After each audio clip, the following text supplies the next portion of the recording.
Super. Excellent stuff. Oh wow, I can see why you were excited to get to these ones now, Jack. Sorbet. Oh wow, wow! Oh, What a kicker of an episode, eh? And Fromage is great. Yeah, Yes, I Fromage is watched- wonderful, but Sorbet, wow. Because I did Fromage last night, so I'm freshly Fromage frayed. Had the Gillian Anderson fix, yeah. Yes, absolutely. Wow. What a character, Dr. Bedelia du Maurier. Oh, these names the are names. glorious. I mean, that's very Thomas Harris, isn't it? You could. I mean, obviously, she's not from the books at all. She's a complete invention of the show. There is no. I don't think there's even any intimation that Hannibal even has a psychiatrist in the books, but she could have come from the books. Definitely, the name in particular could have definitely come from the books. It's a great premise. Yeah, Who would be Hannibal Lecter's psychiatrist? Love that. Hannibal Lecter's own psychiatrist. Yeah. I mean, idea. And how can any actor not jump at that? Well, exactly. Well, I mean, and indeed. she's tailor-made. I mean, because not only because she is such a superb actress, but of course it's everything she freights in as well. Yeah. But yeah, it's cracking. It's just what this show does with her. I find amazing. Whenever she occurs, I mean, obviously you've got her against Mads, both of them very physically incredible characters. They both look so amazing. Outside of the show, just in any context, they look incredible. The pair of them, they are eye-catching people, right? I mean, there's that. I think there's a meme that goes around the internet where it's those two, and it's that whole thing. This couple, are at the end of the bar and they throw you a drink and make you an offer, and it's like, well, yeah, obviously, obviously, But something this show does something with Gillian Anderson. The way it frames her, she looks almost like effervescent. She doesn't look real. She looks like a statue, some sort of idol come to life. Yes, she also does an interesting thing as well in that because she's. I think I might have said this once before, so I apologize for the repeat. But she's actually unusually animated. For a screen actress of her generation, except in this, she's so super controlled that everything is mirroring Hannibal, isn't it? I mean, this is it's that the laser that pierces through him, but she's also a fantastic mirror because she guards her own personality, Bedelia, and that's some really good technical choices on Gillian Anderson's part. I mean, I think it's rather nice because it throws the rest of her acting into this interesting relief, because one of the things that I do like about her is that for a screen actress, given the what you have to do and what is expected of you, she's never become a kind of frozen avatar, which so often happens. People are so afraid to move and to express on screen. But this is the one point, this is the one time in her career that I can think of where she has absolutely dialed back any of that stuff, and it's really quite powerful. But it works so beautifully, doesn't it? I mean, thematically alone, I mean, you've got in Sorbet, you have this whole thing with mirroring again, which is something that comes up in the show again and again and again and again. But in Sorbet, it just goes off the rails. It's incredible. Everything mirrors everything else, You have that whole thing. I love the fact that this episode in particular, Sorbet, has the balls to do this, that you've got the introduction of Franklin Freudeveau, who is one of the sort of saddest characters in the show in many respects. He's a normal guy, there's not necessarily anything particularly wrong with him. It's just him when he is counterposed to a character like Hannibal, like Tobias, and so on and so forth. It emphasizes his flaws. It emphasizes something about him. But what I love is the fact that the show then counterposes him to Hannibal. It's taken all this time to set up Hannibal as someone who is almost abhuman, someone who is this icon of perfection in so many areas, so controlled, so aware of himself. And then it has the balls to puncture that by comparing him to Franklin and exposing the flaws and the neuroses that Hannibal has himself. I think both episodes actually really start lifting the lid on Hannibal, and they give so much more scope for Mads as well. There are some really interesting things that happen in Sorbet and Fromage. Investing him vis-a-vis with Hannibal. humanity. I mean, that's the most wonderful thing. I mean, you do have the infamous comment here where Bedelia says you have a very carefully tailored person suit, and yet as the audience we are permitted to glimpse beneath it here because of context, right? The way the show cuts directly from his conversations with Franklin to his conversations with Bedelia. I love that so much. It's placing him in Franklin's position. And also, although the language is different, the dynamic is the same. He's seeking from Bedelia and ostensibly from Will, obviously, what Franklin is seeking from him. Yeah, Franklin wants to be Hannibal's friend, not his patient. Hannibal wants to be Will's friend, not the guy sent to analyze him for Jack Crawford. Hannibal wants to be Dr. Du Maurier, wants to be his friend, not his psychiatrist. He totally, and I think it's part of this is because he totally recognizes something in Franklin. He knows. But I think actually this links into a thematic setting up in the episode. I mean, the thing I always start from the same point when we're doing these, which is why the title, Sorbet. And I thought, well, okay, so a sorbet is a palate cleanser, and you've got these twin plots going on. And I thought, well, actually, given that, it's tempting to read the organ harvester plot line as just that. It's a palate cleanser because we think we're getting into a more complex and subtly motivated Chesapeake Ripper thing, the Hannibal angle that's still being played out. But it's actually something far more simple, actually quite mundane. But I think this is one of the key ways I was able to read the episode. It's one of those wonderful moments when the grand design, this is my design of someone like Lecter, can meet a more functional expression of a similar scenario. And I kept thinking of a motto of Jack Graham, not Will Graham, which was content as well as form. Form has got, and then suddenly about a third of the way through watching Sorbet, I was like, oh my god, this is setting up this doubling that runs throughout the episode, how everyone is linked by all these ways of identifying with each other and seeking each other in various ways as friends, as confidants, patients, food, hence organ harvesting.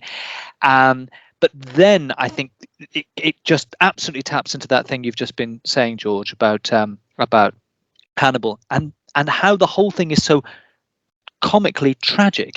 Hannibal gets a glimpse of himself, and there is someone a bit pathetic there. Franklin is kind of partly Hannibal without all the accoutrements. It's really interesting because, like, his regard for Franklin seems to be very, very ambiguous and even contradictory at times. At times, he seems to be, throughout both of these episodes, he tries to save Franklin from both Tobias and himself. He says to, at the very end of Fromage, when Tobias bursts into their session together, he makes every effort to try and get Franklin to leave before anything happens to him. Every effort. He tries to tell him not to talk, to go, just leave before anything happens. But of course, Franklin being Franklin, he doesn't take the hint and it all goes horribly, horribly wrong, you know? Just parenthetically, I love that. I love that at the very end, Franklin, I mean, he's as fatuous as ever, but he is brave. What he does is brave. He tries to reason with Tobias. He tries to comfort him. He tries to talk him down, you know, and he doesn't run away. No, he doesn't. I think that's lovely. It's brave and it's also affectionate, you know, because Franklin is that. It's also simultaneously a bit pathetic as well. I mean, the other thing he's trying to do, of course, he's doing what he claims that he wants throughout. He's trying to be Hannibal. He thinks that this is how Hannibal would control the situation. And because he's got the audience of Hannibal, he's kind of trying to impress him. Yeah. You know? And he's blithely unaware of his own what he comes out with. And he's unaware of his own incompetence. What he comes out with are just cliches. My God! What does he say? Still something noble. This plane is still in the air. Let it have a controlled descent. It's like, oh my God, Franklin, shut up! Please shut up. I love the way Tobias looks at it while he's saying all this. Because Tobias has got he's got a look on his face like, I hate you so much. Yeah, and also it's like going through him as well, isn't it? Because like Tobias, this whole appealing to Tobias as the better in Tobias, as Franklin sees it, it's not there. You're getting no friction here whatsoever. But Franklin is a wonderful outlier. You don't have any idea what sort of creature you're talking to. No. But he's a wonderful outlier in this episode, Franklin, and in the next one, because, I mean, all the way through, I mean, I think it's quite strongly there in Sorbet, how all these relationships and these doublings and these attempts to find things in people that you want. I mean, that is pretty much the definition of all relationships in the age of neoliberal capitalism. What can we get out of a relationship? Yes. How can we consume another person, either literally transactional, or isn't becoming somehow like them, or forging a beneficial relationship with them? Franklin is doing that, but it's also underpinned by something genuine that may come out of his neuroses. I mean, Hannibal says if you weren't a neurotic, you'd be something far worse. And I don't know if that's said with a certain self-awareness or sympathy, but Franklin does seem to be the only person we meet in Sorbet who's trying to harvest something with a certain integrity for everything that's going on. Yes, because everyone else has these. Hannibal, but it's motivated by a kind of unrequited love. Therefore, it's pathetic. Whereas everyone else, and I mean pathetic in the sense of the having pathos, pathetic, not the modern sense of pathetic, or the contemporary, I should say. But but everyone else, it's as you say, it's transactional, and so he's a really interesting character to just push into the middle of that, and it's a kind of reminder in this world, which in preceding episodes as well has so been based on consumption, destruction, or amalgamation with different peoples, or their use in different ways. Be it, I always think of the Mushroom Man, and or Angels to Watch Over Me or something. Jack Crawford, of course, using all of the characters around him continually as instruments. So when Franklin.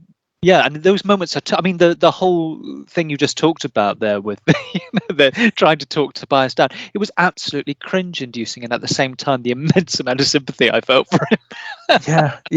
And you, of course, as the audience, you have different context as well. You know this. I mean, he is in a room with no one who is going to defend or protect him. No. He doesn't know that, of course. He thinks that he has Hannibal to back him up and has absolute faith in that. He just has, and yet I say he has no idea, and yet he does. This is an interesting thing about Franklin. It would be easy to write him off as ignorant, as completely uncomprehending of his circumstances, but he isn't. He actually isn't. He has a kind of this strange, almost like instinctive intelligence where he knows what's going on around him, but he doesn't allow himself to reach the conclusion that he should. He says at one point in one of his sessions with Hannibal that Tobias said something to him because he knew that he would then say it to Hannibal. He's acting as a kind of errand boy. So he gets there. He's getting there. He does on one level. Franklin realizes that. Yes.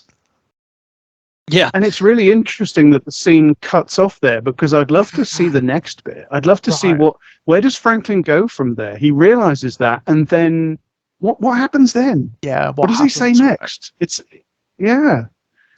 does he think that means? I think, is it the same session? I know that it happens at some point where Hannibal, basically says to him, "Well, you are not a psychopath, Franklin, but you may be attracted to them." I mean, that operates on the level of almost a confession, doesn't it? That's Hannibal almost toying with him, isn't it? Hannibal does that again, actually, in one of the. I think it's in. Yeah, no, it is in Fromage, when he's having a session with Bedelia. Mm-hmm. And he says about Will, he's completely unlike me. We see the world in different ways, and yet he can assume my point of view. And then Bedelia instantly comes back with, by getting into the minds of criminal psychopaths, and Hannibal has to deflect that, because he says, that's as good a example of the sort of thing he can do as any. I mean, but he almost gives himself away there for a second. Yeah, it's already there. Of course, we know how this series develops, but she's a real danger to him. I mean, because of her skills as a psychiatrist, of course, but obviously there's more to it. That way she interprets him and tells him, while adopting an approach which is very like him, and yet when he's with her, and it's good choices from Mads as well.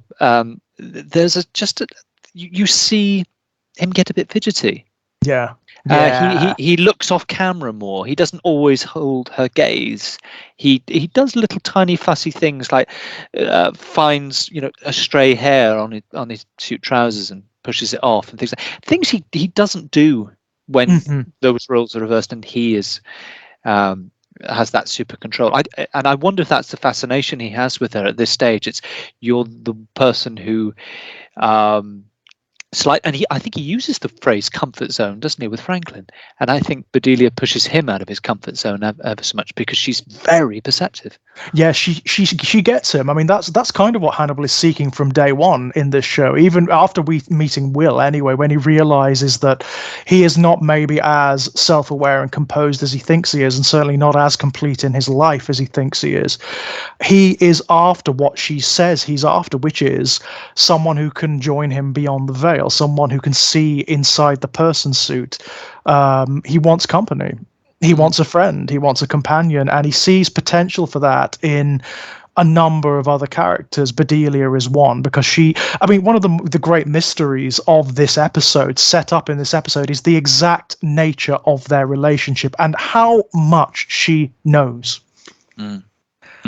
Quite what does she see in Hannibal? I think it's fairly clear later on, much later on, like into season 3, that she knows, she gets it. She sees so much of him. Yeah, she kind of when she does when she first says about the person suit, Hannibal he's again, Mads is brilliant. He just slightly shows concern, and he says, do you call me person suit when you talk about me to your psychiatrist colleagues? And he plays it as a wry little joke, but obviously he's putting a feeler out. Has she talked to anybody about me? So that's because it is it is disturbingly close to getting, it's closer to really getting Hannibal than anybody else has ever gotten. So far anyway, the idea of the person suit or the veil or whatever, but he's also clearly excited by it.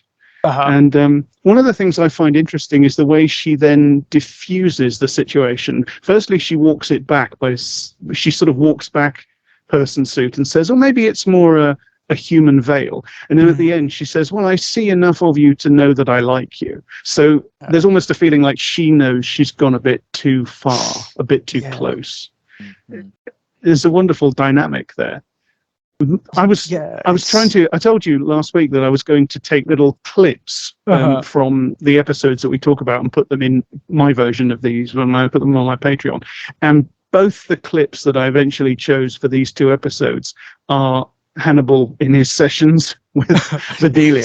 And it got me thinking that you can almost see these sessions developing into a kind of running meta where the show talks about itself, because both of the conversations I've chosen, they both contain almost, the exchanges aren't schematic or didactic or anything like that. They're as beautifully written as the whole thing, but they both contain mini thesis statements, as it were, of what the episode that they're in is about. And I think that's that's a really lovely way to do self-awareness, to do it in that understated way, because a lot of things, a lot of texts, when they want to do self-awareness, they can't resist sort of boasting about it, like it's like they're doing something incredibly clever. We're being reflexive, we're being postmodern.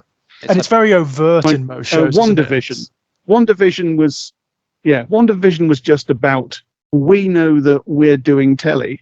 Isn't that clever? And I'm like, no, it's not. No, there's nothing underpinning. Everybody knows this is telly. Right. There's nothing. It has to have something underpinning it. It's rather like the rather obvious trick of the so-called breaking of the fourth wall.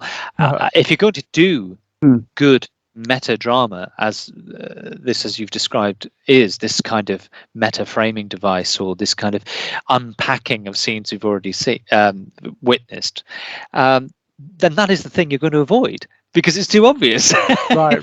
That's the thing you're going to be restrained from doing, to show that you're actually serious about the idea of where the edge of the set or the edge of the screen is. Right.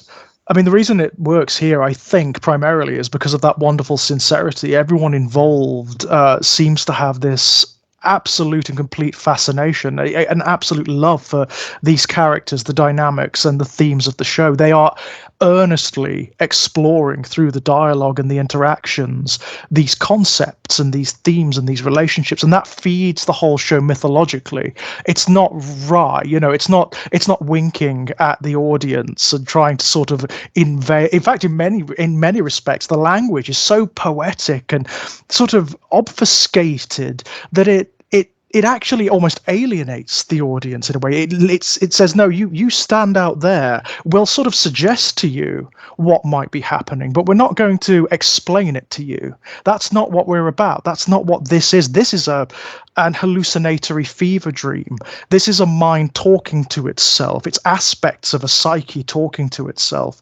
And I love that. I love that so much. It feeds into that, when the show gets completely metaphysical in the third season, when it is effectively Dantean. That's what it's building towards, and you're getting like the beginnings of that here, because I have no doubt that when they were writing these episodes, when they were creating these episodes, the people involved had no idea it was going to go there, that it was going to go to those places, but this is where it starts. It's quite funny, actually, because Hannibal is one of the few things that I've not been a Johnny-come-lately to. Usually I'm a decade, if not more, behind it with some of these, particularly with television, actually, more than anything. And one of the things that recently been turned on to, largely because of a mutual friend, Christine Kelly, who was amazed that I'd never seen so much as one episode of The Wire, which of course is set in Baltimore. So Yes. I'm about 5 episodes into The Wire, which I've been watching on a separate day to Hannibal, and it's like, wow, these two Baltimores are so far apart they might as well be different universes. And it started a sort of chain reaction of little thoughts that way, of like, well, obviously The Wire sets itself up to be a kind of cinema verite. I mean, it's docudrama, it's very, this is Baltimore, and this is the police procedure and device that we're going to use to tell the story about the drug situation and so on. And then the Baltimore of Hannibal actually has no interest in that end of very little interest in that end of the class spectrum, for one. And it's very telling, obviously, with the arrival of got to get the actor's name right, Damore Barnes as Tobias Budge. This is the first time that the series has really brought in, I think it's the first time the series has brought in a black actor, isn't it? Am I right in saying that? Apart from Lawrence Fishburne. Apart from Lawrence Fishburne as one of the leads, but I mean, it's a guest, Gina as Torres. a guest character. Yes, of course. Yeah. I mean, as someone who's not part of that setup, it's almost like doesn't the internal team. Yeah, this fever dream is in terms of Baltimore and in terms of associations of Baltimore with things like The Wire. It's placing itself in a very different social economic area as well. Oh, absolutely. I'd say the Baltimore of Hannibal isn't even real. It's like a liminal space. It doesn't even connect to the Baltimore of that's presented in The Wire, and it's really, really interesting to watch them virtually back to back. I mean, it's interesting you bring that up. Did you guys notice the little mistake that kind of works in this episode? There's a sequence in there's a sequence where Hannibal is having one of his sessions with Bedelia, and she offers him a glass of wine, and he says something pink, I think. And in one of the next scenes, it's one of Hannibal's sessions with Will, and they are in Hannibal's office, and the wine is there. And Will comments upon the fact that, oh, were you drinking with a patient? And he said, no, I was actually drinking with I have an unconventional psychiatrist, and we enjoyed a glass of wine beforehand. The reason that happened is because that sequence was actually rewritten very, very quickly by all accounts. But it kind of works. Oh, really? With the whole mirroring and whatnot that's going on in that, and the notion that like this is a liminal space, this is almost like a fever dream. There's almost like a Twin Peaks Lynchian thing happening here, and it works much later on as well in context with the poetry that's set up between Will and Bedelia, because of course Will and Bedelia are kind of the same character in certain respects. Certainly insofar as Hannibal is concerned, they are potential paramours. They're potential confidants. And later on, Will is horrible to Bedelia in the same way he is to Freddie Lowndes. He absolutely hates Bedelia later on. I mean, he has nothing but loathing and scorn and contempt for her, and makes it absolutely plain. And what he doesn't seem to be able to understand is the reason he hates her is because she's everything that he wants to be. She was with Hannibal. She gets to be with Hannibal beyond the veil. She gets to be with him domestically, romantically. She gets to be everything that Will kind of wants to be underneath. That rosé scene as well is also Will. Go on. No, please, no, it's all right. Mine was more of an aside. I was just going to point out that Will kind of doesn't like women. He's actually a bit of a misogynist. Yes, I think so. Yeah, he's very he dislikes Freddie Lowndes intensely, and okay, he has objective reasons to do so, but he goes above and beyond. Oh, doesn't he just? And he's threatening. Yeah, he's threatening towards her on gender terms as well. Yeah, as you say, he loathes Bedelia. Yeah. And he has a very strange relationship with Alana, which comes to a kind of head in Fromage. Isn't it? I mean, this is wonderful, isn't it? I mean, it's the obvious. I mean, in any other show, it would be the obvious romance to set up, wouldn't it? And it would be obvious to make Alana sort of like the princess in the castle, the damsel in distress character, as it were, the character that has to be saved, who's going to be put into some kind of jeopardy. But it doesn't go there. It actually complexifies it in this really strange way. His romance, quote unquote, with Alana is actually a mirror again of what Jack does with people. And Hannibal points it out to him, of course. He absolutely points it out to him. He kisses Alana as anchorage because he's losing himself, because he has this encephalitis and he's starting to lose himself. I think that's a little bit of misdirection from Hannibal. He calls it a clutch for balance or something like that. Something like referring that. to Will's attempt to start a relationship with Alana. And I think it reads to me more like an attempt to control her. I mean, Will even confesses that he kissed her because he was telling her about the animal that he heard in the chimney. Yes. Which turns out, of course, to have been a hallucination. Yes, a rats in the wall situation. I think he sort of, but he realizes it's a hallucination while she's there. And she obviously realizes too. And he says something changed in her face. So really, he's as good as confessing that the moves he puts on her are more about distraction and misdirection and control. He's doing it because he doesn't. You've got to stop thinking is something he actually says to her. He doesn't want her to think about him or judge him or understand him.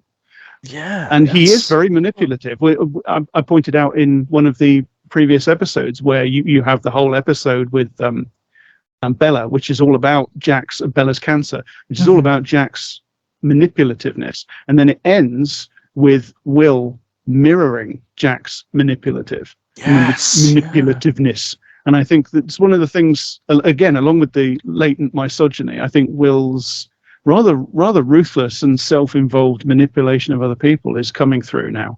Yeah, that's fascinating because you get, I mean, this is going forward a little bit. This is going to I can't remember what it's called, but the episode that comes after Fromage, you get the return of Abigail Hobbs. And in one of the interactions with Abigail, I think it's Freddie Lowndes actually, who points out that Will is avoiding Abigail Hobbs because she makes him feel like her father. So his interactions with Abigail are based entirely in, what is ostensibly called his empathy disorder, and are therefore entirely about him. It's about the mythology of him or his assumptions of identity. It's got nothing to do with Abigail herself as a person. Well, he also has repeated fantasies of slitting her throat, of playing the role of her father. He repeatedly fantasizes about that. Wow, yes. I mean, there's a lot revealed here, isn't it? The fact that the show is willing to do this with its ostensible heroic quote unquote lead, its protagonist, it's willing to undercut him in such a way, in the same way that it does in the same episode with Hannibal, of course, who is the other kind of protagonist or anti-hero of the show. I mean, there's some balls in that, because it could so easily, if it played it wrong, if it got the balance wrong or the communication wrong, it could have alienated its audience. It could have destroyed itself so easily. They do this very clever thing, actually, with undercutting Hannibal in both in terms of quite profoundly for his whole character and his involvement in the story, but also in a very comic way, because I was watching the opera scene in particular, because that's interesting on a number of fronts, because it's also somewhat revealing about him, because you kind of expect the cultured person, the image of the cultured person becoming emotional at the technical prowess and the emotional weight of opera. That's something that's been done in film after film, TV after TV. But Hannibal, of course, is superficially meant to be a psychopath. And this is, I think, a great set piece, because it underscored again how the series isn't viewing him that way, and it isn't really quite. It's a sleight of hand. It's a trick, and I thought, oh, this is interesting, because Giulio Cesare in Egitto, which is the opera from which the piece was from, Julius was a Caesar in really Egypt, Handel, exactly, but it's a really interesting choice on a number of fronts. And one of them is, people who are really into opera, I have to say, get rather sniffy about Handel, in the same way as they get a bit sniffy about Puccini, because they're sort of lumped in as being, the pop end of opera. So you kind of set up to think of Hannibal as, he's got to be a Berlioz man. And again, I think this is just another way of saying he's not who we think he is, not completely. It's right back to the books on the shelves that Jack mentioned in a previous podcast, the Virginia Andrews and the Jeffrey Archers. And you just mentioned about 10 minutes ago, George, the rosé, a wine that connoisseurs reject. Reject completely, right? It's such a shock, right? Yeah, it's such a shock to hear Hannibal say something pink. You're like, what? So if he is a cultured man, he is one that isn't hemmed in by, what the arbiters of taste insist. Well, he's more the abattoir of good taste rather than the arbiter of good taste. Of course. It's all this thing about he's subverted in particular ways. Why has he got those books on his shelf? Why is he getting emotional at a Handel opera when most people of his class and would be, oh God, it's Handel, it's almost a bit distasteful. Why is he asking for rosé wine? And at the same time, these things are revealing about him, because it shows. I mean, I think certainly the way Mads Mikkelsen plays the reaction to the aria is one of genuine emotion on Hannibal's part. That these are not things we associate with psychopathy again, but they're simultaneously giving us ways to read Hannibal which expand him beyond the cliche of Hannibal Lecter, particularly the cliche that is often patched through to us from the films.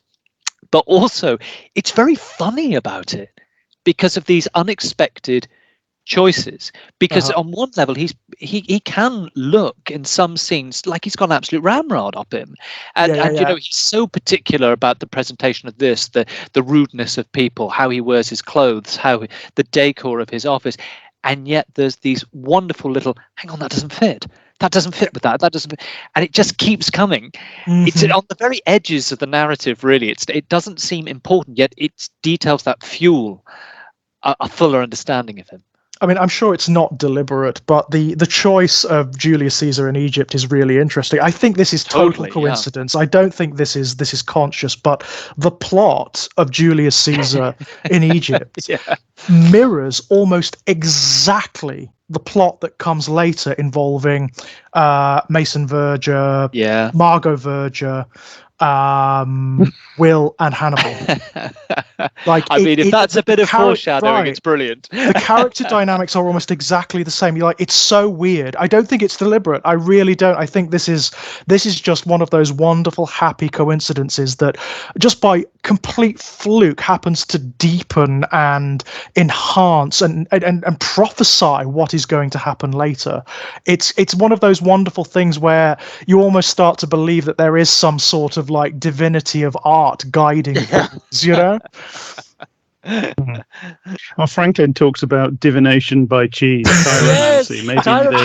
Maybe there's textomancy. Maybe you can tell the future of a text by looking into the text. Franklin? Don't you just love him? Where is he coming from? Like, what I love about Franklin is because of his neuroses and because of the way he forms relationships, he's got this lack of interiority, or rather a lack of certainty in his own interiority. It is there. You see glimmers of him coming out occasionally, like the real sincere guy. Like when he's afraid of Tobias, for example, when Hannibal is asking him something along the lines of, what do you have reason to suspect Tobias? And he says something. He gets a bit shirty, frankly. I don't know.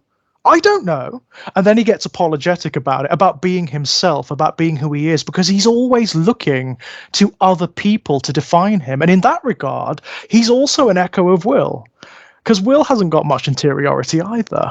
Yeah, in fact, I thought the tyromancy was actually a very good kind of oblique joke at Will Graham's expense. Oh, really? Because Will Graham's ability on one hand is this fantastic skill to read clues and motivations and create a moving picture hallucination. That's the way it's presented to us in the way that it's shot and so on.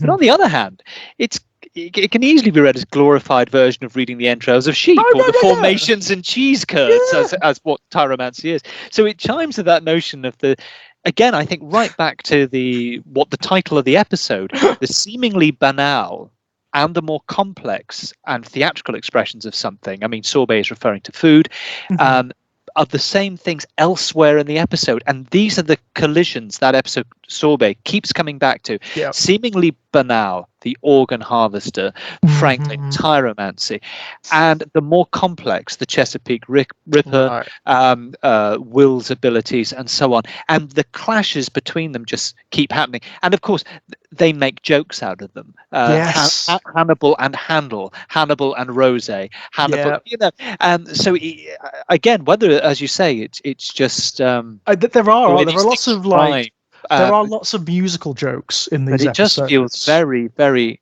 the title, and it's one of the reasons I think it is the sort of masterpiece episode to date, is that it runs with what it sets out, and it drives it down absolutely into the deepest details, even the jokes. And I've got a huge appreciation for that. It's so good. The jokes tend to operate on multiple levels. I mean, you have that wonderful scene where he's flipping through his ledgers and he's got like business cards that are associated with recipes, obviously from organs that he's harvested. And playing over it, you have an aria from Faust.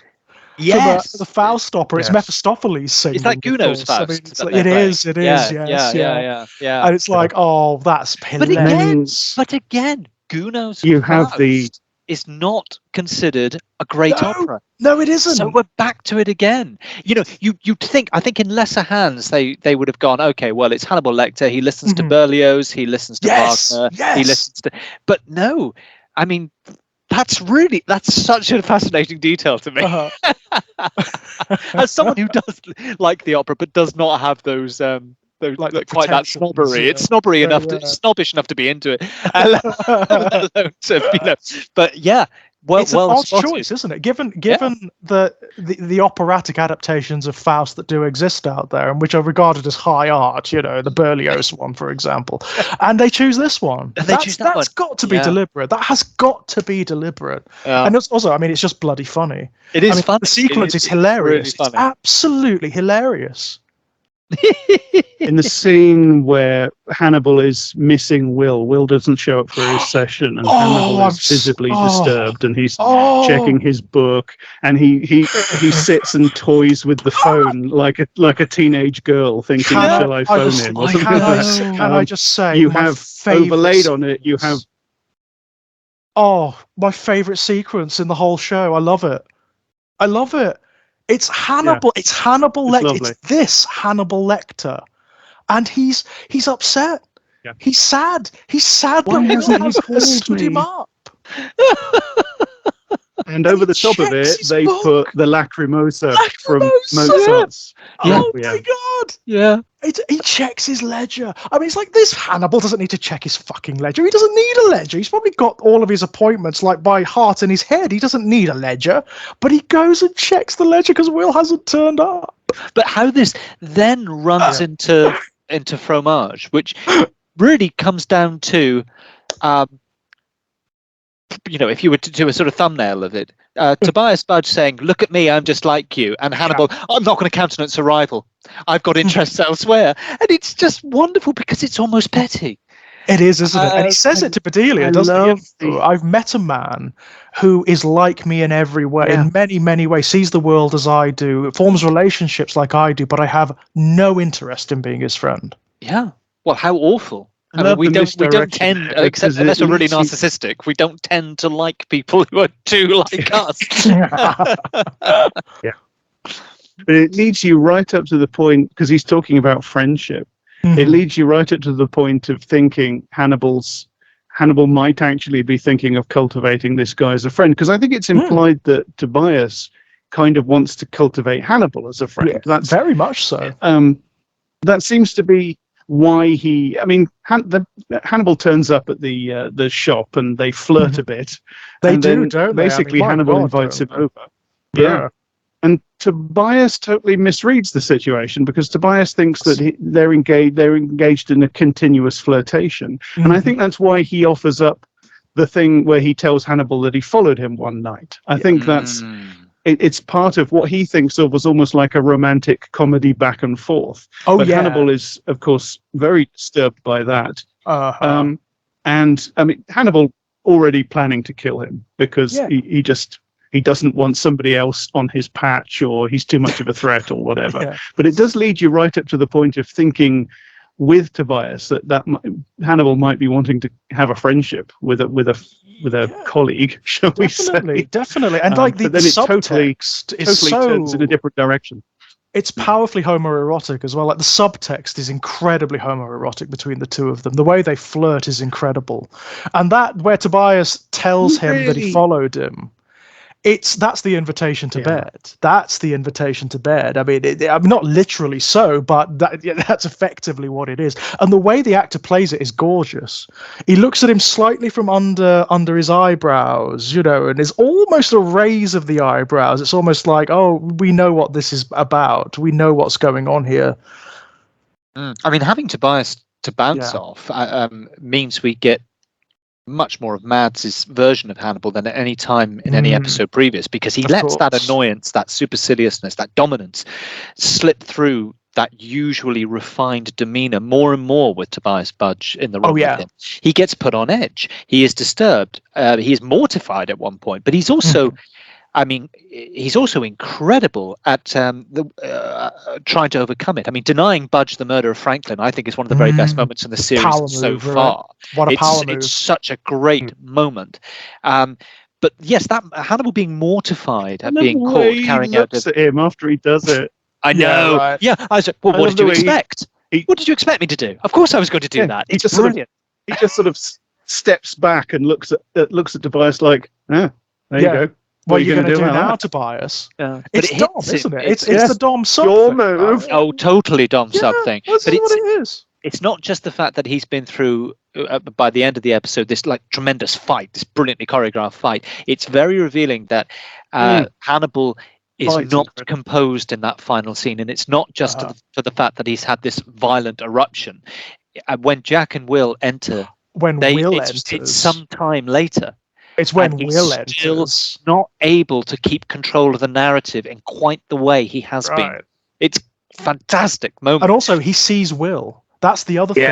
He's playing this game where he obviously sends Will against Tobias to see what happens, right? It's that whole thing that Hannibal has. It's not Machiavellian. It's not like some grand manipulation. It's like, okay, I'm aware of these two and their capacities. I want to see what happens when I push them together.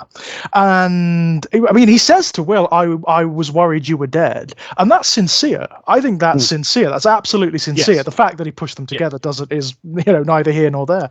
But the fact that Will is there. That's the other thing. Will is there, and seeing him at this moment where he has killed someone, where he's an extremist, it's close. It's close to what Hannibal wants him to see, but it's not quite there. It's not quite there.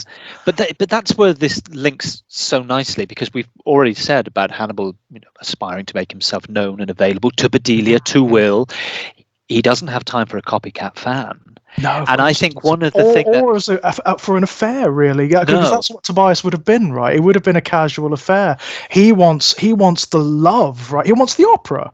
He wants that big, resonant, mythic thing where characters. It's huge emotions exploding together and creating mythology, creating true romance. That's what he wants. And I sort of hit. No. He wants the big emotional hit. Yeah. He wants that from everything. He wants it from food. He wants it from the art that he consumes. That's why he's taking the more lowbrow stuff, because it offers more of an immediate hit, Shazam for the emotions. Yeah. I think, but it's something I alluded to earlier. It's just something I wouldn't mind getting your views on, because as it is a series that I said, apart from the Crawfords, is predominantly white actors, and I thought, well, there's something very, I think, potentially interesting embedded in the casting of Tobias Budge, because there is this whole issue, and I think it comes through in the character rather interestingly. I just kept thinking about something that obviously James Baldwin expanded on brilliantly, regarding how much whiteness as an idea, as a concept, should be taken on to survive, flourish when you are in a nation, when you have been brought to another nation, versus how much energy goes into systemic change and eventual liberation. And I mean, Baldwin has loads of stuff on this, but best of all, of course, he read a class and a capital element into that, so he intersected with race. But anyway, that's by the by. But Tobias latches on to Hannibal. As we know, the plot states very firmly that he uses Franklin to get messages to him, aspires to him. And it's the aspirational side. It's very hard not to notice something in having Damore Barnes as Budge, who I think is brilliant, by the way. I think he could carry a series by himself, to be honest. He's very good. Whether this was just, hey, this actor's really good, we've seen him in X, or he came in and read for us, and he's perfect for Tobias. But I can't help thinking, in a show which has not been that driven to notice race, we've cast this black actor to be a Hannibal wannabe. It seems to me that there's a lot going on in there, but I was just curious to know what, if any thoughts were there on that at all. I'll be honest, I almost didn't notice, simply because I was too aesthetically interested in Tobias. I think he's absolutely stunning. Yeah, well, I mean, he's a beautiful guy. I mean, as is like, so many people in this show. But my God, what a beautiful guy. When he says to Franklin, when Hannibal says to Franklin, "Do you desire, going for the low hanging fruit? Do you desire Tobias sexually?" And Franklin is like, "Oh God, no." Franklin, interestingly, despite being quite queer coded in many, many, many ways, doesn't seem to be gay, which is really fascinating. This is something I wanted to get to. Yeah. Franklin is very queer-coded, and the relationship between Franklin and Tobias is very queer-coded. You just assume, don't you? Franklin apparently is straight or asexual. They seem like boyfriends, don't they? Do. And yet Franklin completely denies that, although he denies it in unconsciously ambiguous ways, because he says about, I was in a fraternity, I tried stuff. So, which is another hilarious line. Some of this is so funny. The stuff about Franklin's fantasy about meeting Michael Jackson, and Hannibal says to him, very matter-of-factly, so in this Michael Jackson fantasy, it's so hilarious. Funny. I was giggling, but that is something really interesting. But as to your point, Elliot, I think that's really interesting. That hadn't struck me at all. But thinking about it, Tobias is very, he's very sort of white American upper class coded. Since we're talking about coding, he's surrounded by wood paneling. He's involved in stringed instruments. There's violins and violas and cellos everywhere,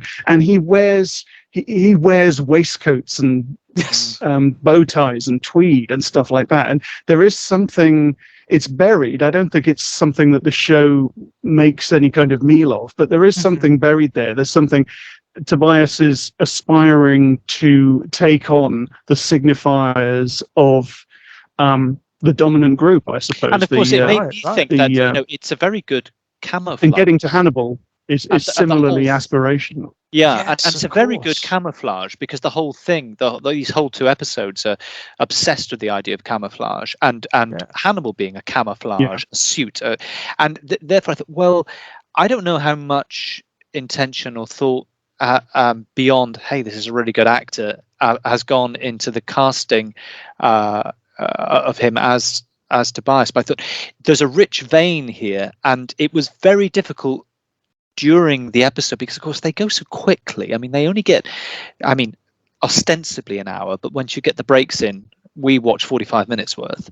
But I think there's potentially rich suggestion in here about using those white codings, quote unquote, as camouflage for considering what he does, the kind of Hannibal avatar that he is. But at the same time, he's put into a subservient role with Hannibal. Hannibal is someone he aspires to, and I just think Hannibal kind of won't tolerate this person trying to get out of his place. That's quite a sinister vibe, isn't it? Yeah, and it can't be a class thing. Himself because they do seem to be sharing position. Yeah, because they seem to be sharing a socioeconomic milieu, and the refinements and all the codings, as you say, that come with it. And yet it's no, you're not. Wow, that is fascinating. It just never occurred to me until you mentioned it. The word you used. It's an interesting dimension. I hadn't really thought of that before. No. The word you used there was camouflage, and I think that's absolutely true. But there's also in the talk of the person suit, the immediate connotation of that is disguise, hiding, misrepresentation of self, stuff like that, and that's obviously what Bedelia is getting at. Yeah. But also the invocation of the idea of a suit, it brings in. It comes freighted with sorts of connotations about style and look. And a suit, of course, is something that you wear. It's not just a sign of respectability. It's also a sign of style. You can choose the color, you can choose the cut, and it's a signifier of who you are. So when you put on a particular type of suit, as with any kind of clothing, really, you are making a kind of chosen statement about how to represent yourself, about how to be in the world. And I think that's kind of, if we think of it less about disguise or camouflage and more about self-creation, then we can see Tobias as having created a self that is along these lines. It's not necessarily to do with class or race or anything to do with that.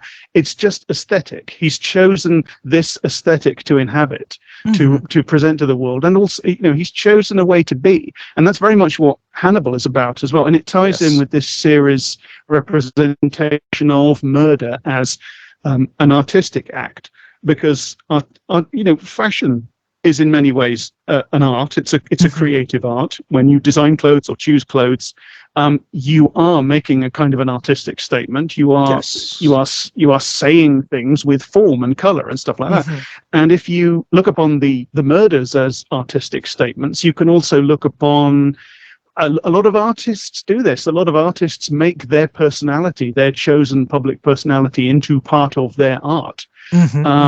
and you can look upon the chosen identity, the cut and color, as it were, of the person suit that these people choose to wear as part of their identity as creatives. This is the reason and I think that's really interesting, and then, because he didn't want them to be the Gilbert and George of murder. Right. Yes, he doesn't want a collaborator in his project. He's into solo authorship. Yeah, absolutely. Yeah. Oh, that's fascinating. That's really fascinating, because absolutely, because you think of those duos that exist, whether it's the Gilbert and George, or whether it's sparks in music, and they become kind of indivisible in people's, and there's no way Hannibal could countenance that. No, of course. I mean, you have to bear in mind, Hannibal's already begun. I mean, it's this kind of free-form, immediate inspiration that he's doing. But he's already begun composing his symphony with the people around him, or his opera rather, with all of the people around him. And Tobias comes in and kind of is one too many cooks. He can't. No, he will pollute the vision. You can't have another artist imposing their inspirations on it. So he's got to go, unfortunately. Mm. And Tobias is also kind of inherently limited. He's kind of got one gimmick. He's almost like a gimmick villain in a comic book, like a Batman villain. There's a Batman thing going on. He's like he's string themed. Basically, everything he does is to do with strings. Even when he attacks Hannibal, kills he attacks him with piano strings. Yeah. And he's wielding them like using a string as like a bolus. Yeah, so he's kind of inherently limited, and there's a foreshadowing of that incompatibility in the scene where they flirt in the shop, because Hannibal says about they get into the discussion about Tobias's composition, Hannibal says, "Well, I don't compose, I discover, because I play an instrument that's inherently freeform, the theremin." And there it is. There's the inherent difference. Right, he's talking about the murders, right? He's talking about the manipulations and everything. The theremin stands for his wider artistic project, which is how he sees it. And his artistic project is free form, and it's about discovery, whereas Tobias's is very programmatic. But there's a wonderful moment where... and it's less interesting. Yeah, that's so... Oh, God, I never picked that up, but it's absolutely the case. The subtext there's a wonderful of that conversation. Parry and riposte by Tobias, which again, it's one of the something that happens frequently in these two episodes, and they've not happened in previous episodes, where you see Hannibal knocked, because he just comes back and says, "Well, the violin and the cello do that," and of course he's right, and you just see that flicker across Hannibal of like, "Oh shit," but it's rather like later on, because I think that there's so much interesting tension created around the Tobias Budge character, because you get that wonderful moment where Will has to leave and he comes back in, and this guy has taken on two cops and killed he's like all the killers in the show. He's a superhuman, right? He is an X-Man, basically. Then we see the fight with Hannibal, and we are absolutely prepared. The show is called Hannibal. Hannibal must win. Oh my God, he doesn't get an edge for ages. It's literally the only time he gets an edge is when he realizes, if I move towards the ladder and stand in front of the ladder, he'll punch through, and then I can break his arm. But until then, it's like, Hannibal, you're looking like the older, shabbier guy with this suit. And he's absolutely wrecking you. Isn't it fascinating? Tobias is stronger physically. Yeah, the younger, the lither. Definitely. Hannibal wins by cunning, not physical superiority. He wins via a chess move rather than by charging with the infantry. He knows the architecture of his own room very well. Yes. And isn't it fascinating? He's on the home turf. He has the home advantage. Of course. But you very rarely see actual violence in the show. You see Will's recreations of it. You see the consequences of it, the products of it. But when you do see actual violence, it is incredibly brutal and visceral, and it feels, despite being orchestrated, it feels very, very real. You get like broken bones, you feel the bruises. Yeah, absolutely. Yeah, it's very honest about the pain and indignity of fighting, of physical violence. It's brutal, isn't it? It's absolutely brutal. And I like the fact that it doesn't, I mean, it does give you some idea of just, how imposing Hannibal actually is in a fight, because he is. He's good at what he does, but at the same time, he's not a superhuman. No, his edge is his cleverness, but almost the first thing he does in the fight is he allows the string weapon to wind itself around his arm, and that must have been staggeringly painful. Yeah. But it does neutralize the weapon. It takes the weapon out of play, so he has the intellectual edge and the ability to sacrifice, as it were, in order to get somewhere. He's the chess player. Yeah. And again, we're presented in this episode with a crime, with a kind of art installation come murder, which is wonderfully macabrely beautiful.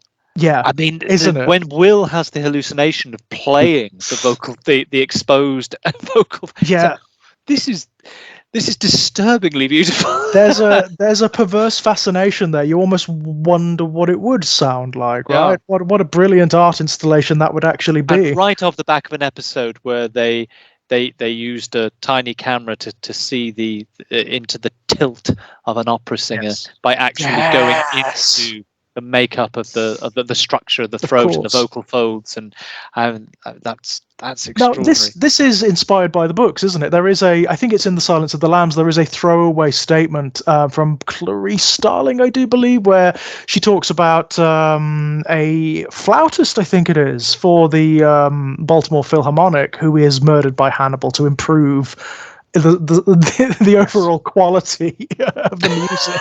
Yeah. Well, like they do that wonderful joke, don't they? Yeah. The orchestra will be immensely improved by its absence, or something. And then Will's remark in the mortuary, where he's inhabiting the mind of the killer, and he says, "I had to open you up to get a decent sound out of you." Yeah. Hugh Dancy really goes for that, doesn't he? He does. Yeah, he really does. I mean, I do like the running joke about touching the body as well. No one's touched the body. No, blah, blah, blah, blah. Oh, I might have touched the body. Blah, blah, blah. Yeah, I definitely put my fingers in the body. Me too, yeah. One of the things I love in these episodes... Oh, sorry, go on, Jack. No, please go on. Oh no, I was just going to make a throwaway statement about the food in the episodes. I think the food in these episodes is stunning. Of course, it takes, along with the music. I mean, these are very sensualist episodes, don't you find?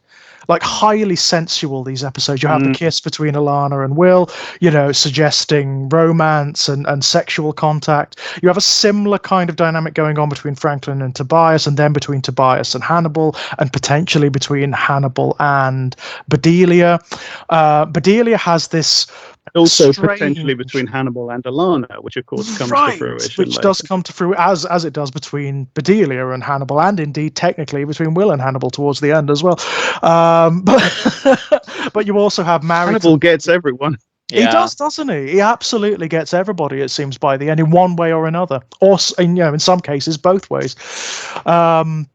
But you also have married to that the opera, which is emotionally arousing, the music, but also the food. The food in these two episodes is, I mean, it's always been impressive, but in these two episodes, it's all Hannibal's cooking, and it is at the core, it's at the center, isn't it? My God, that dessert he serves to Will. Oh my God! Which he was supposed to serve to Tobias. I hate Will for interrupting, don't you? It's like, I wanted to see them eat it. Yeah. I mean, not being a meat eater, that dessert is the first time I've probably gone, oh my God, I wish I knew you. It's when Mads is going through the rigmarole of taking it out of the oven and spooning the chilled cream, shaving chocolate onto it. And Will, in the meantime, by the way, is having this basic breakdown in front of him. I kissed Alana Bloom and I hallucinated a rat or an animal in my wall, and I kicked the wall down. I love that sequence though, because Will comes in, takes off his jacket, throws his jacket down, makes that statement. It's like, it's like Dawson's Creek suddenly. Oh, right, I kissed the Lana Boone. And I love the fact as well, like, anybody else, any other character, that would be their death sentence. That would be it. You interrupted, you bursted. They were phenomenally rude. Sorbet has just made a point of showing us the proverbial eating of the rude. It shows us the wonderful flashback to Hannibal deciding to kill the insurance company medical examiner because he's rude and patronizing. And Sorbet is really the one that shows you the Hannibal of legend, isn't it? It's the one that definitely shows Hannibal's process. And it's the story of him being inspired to create a banquet, and he has all this stuff in the freezer, and he goes on another. Yes. He goes on a food gathering tour, which of course is a rampage of murder and carnage.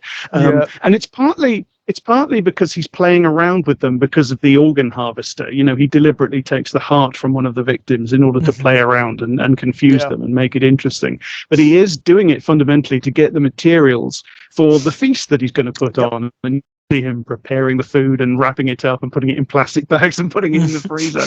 And then it ends with the sumptuous banquet and everybody applauding him. And again, it's about self-expression, and it's about art and performance and things like that. Whereas just as the person's suit is both disguise and performance and art and self-creation, the banquet is as well. It's part of Hannibal deciding who he is and performing who he is and making an artistic statement about himself. Definitely. And this is really what this show keeps on doing over and over again. It keeps on expressing murder as kind of a dark, perverted form of self-expression and self-discovery. Yeah. Definitely. I mean, there is much later on, when the show starts to get metaphysical, there's going to be a lot of talk of God from Hannibal.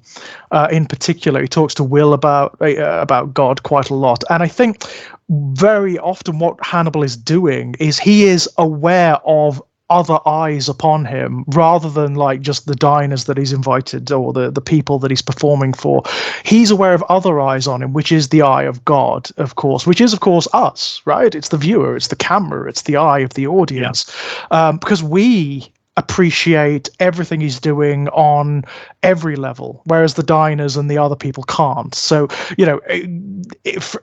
given their presence, you could read it as being very like the Hannibal from the books and the films. He's sort of getting one over on them. He's being perverse. He's sort of like behind, he's cackling, I'm feeding you people, my victims. You're such fools. But on the other hand, he's performing for God and for us. And it always brings me back to it comes over more as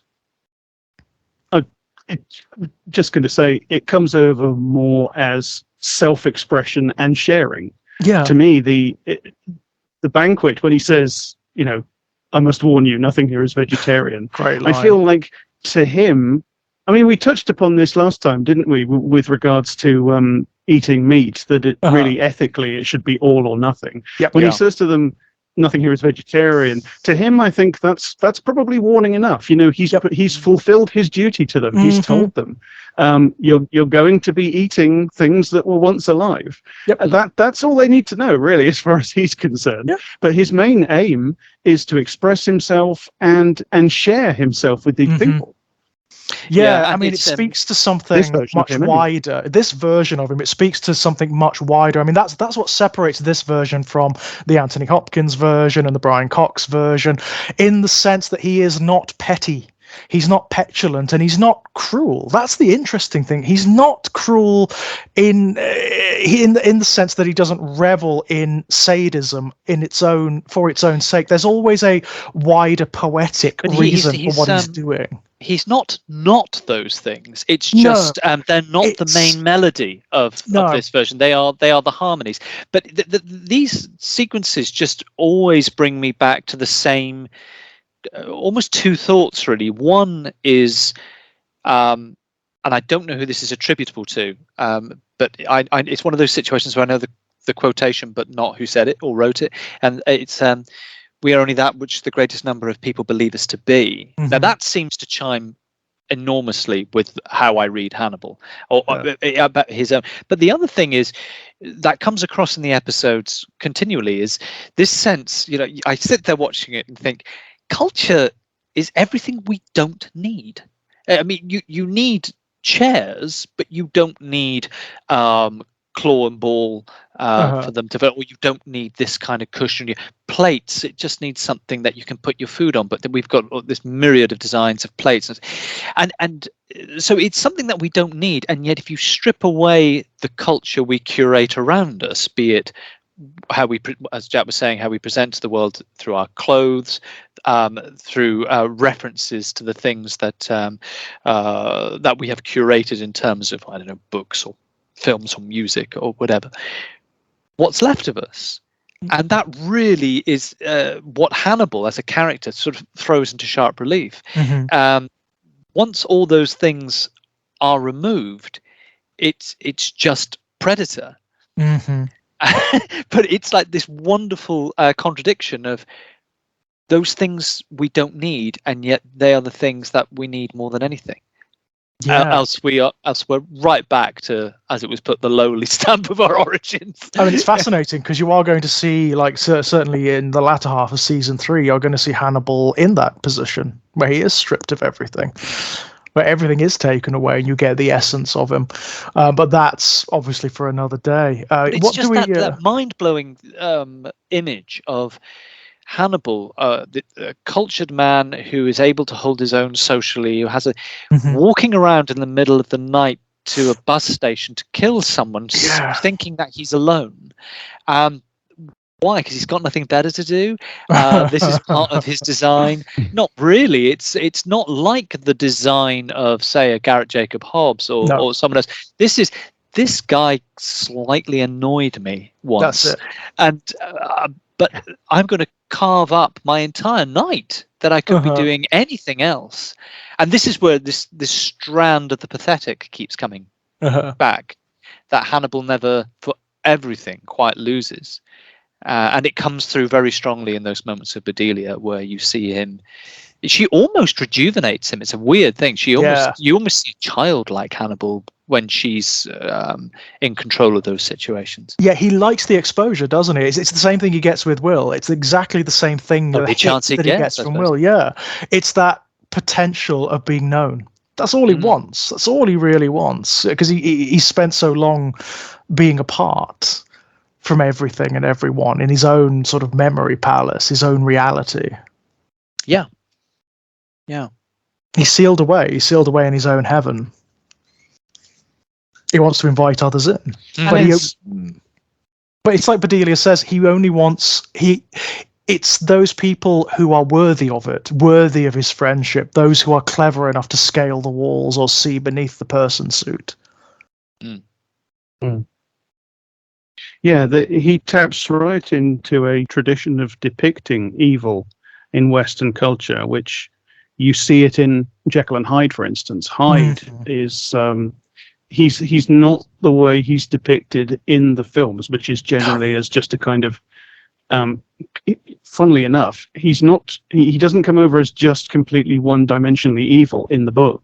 Yep. Whereas in the films he's a gloating, lecherous sadist and nothing more. Generally in the films, there is something monster, isn't he?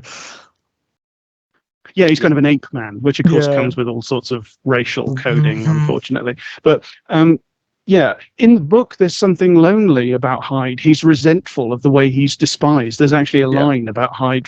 He resents the fear and disgust that Jekyll feels for him. Yep. He resents being caged. He is actually the disavowed, and that goes right the way back.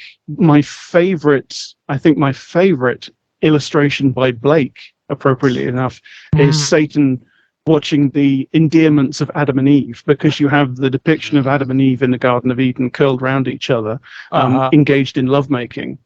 And you have Satan in the sky, and of course it's Blake, so it's a beautiful Satan.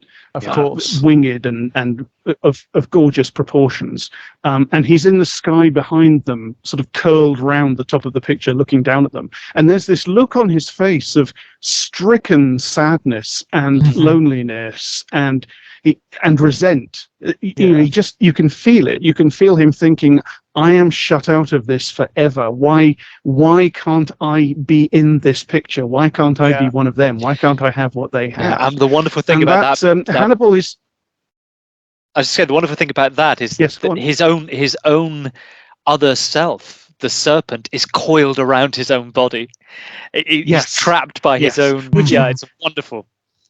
Exactly. Which indicates that the reason why he can't be a part of the love and the life and the community and the acceptance that he wants to be is something of him. It is his own self. It is that snake that just comes wrapped around him. And with Hyde, of course, it is his own nature that forever alienates him from other people. And subtextually, we are talking about those parts of ourselves that we are alienated from and which we hold in disgust and dislike, that we try to suppress, that we try to contain, those parts of ourselves that we think of as less noble and dangerous and things like that. And that's really what this depiction always ties into, that the idea that the evil is the disavowed and suppressed part of ourselves trying to come back because it wants to live. It wants to have the freedom that the rest of us have. And Hannibal is kind of that, because he is lonely, he is shut out, he does want to be part of the world in so many ways. And yet, of course, the thing that makes him shut out, that makes him disavowed, is his nature. Yeah. There is something tragic about it. Yes, because it's inalienable, isn't it? There's nothing he can do about it. And he said, bizarrely, it refers right back to episode 1, where he says to Will, Will says to him, don't psychoanalyze me. And he says to Will, I can't turn mine off any more than you can yours. And that is it, right? That's it. That's the statement. That's exactly what you were saying, Jack. He's not just talking about his propensity to psychoanalyze people. He's talking about everything about himself. It's a confession. Yes. And it's one of the first interactions. Unlike Will. Yeah, and one of the things that it's an interesting line, because one of the things we've repeatedly noticed is Hannibal seeing himself reflected in Will, and we've repeatedly noted the ways in which the series shows us similarities between Hannibal and Will. And yet when Hannibal is describing Will to Bedelia, he says he's nothing like me, which is really interesting. And I think what he's saying there, I thought about that a lot to try to make that intelligible in context. And I think what he's talking about there is that Hannibal is just accepting of who and what he is. He just inhabits it. He just says, yes, this is who I am, and this is how I'm going to live. I'm going to be who I am. Whereas at least this is how Hannibal sees Will. Will is somebody who is trying to, exactly that, trying to do that Dr. Jekyll thing of contain and imprison and disavow the most vital parts of himself. I think when you've watched the entire series, that is absolutely overt. That's exactly what he sees in Will. He sees in Will the potential for something beautiful and better than he assumes himself to be. He sees in Will limitation. Will is limited and straitjacketed by this restriction of morality, which Hannibal regards as picayune and false and insincere, and something that will ultimately not allow the art in Will to be born. He says it to him. There are episodes later on where he says to Will directly, you delight in wickedness and then berate yourself for that delight. And he says it in that accusatory way as well. It is like a lover's tiff, effectively. It's a lover's tiff, he's saying, like, just be yourself.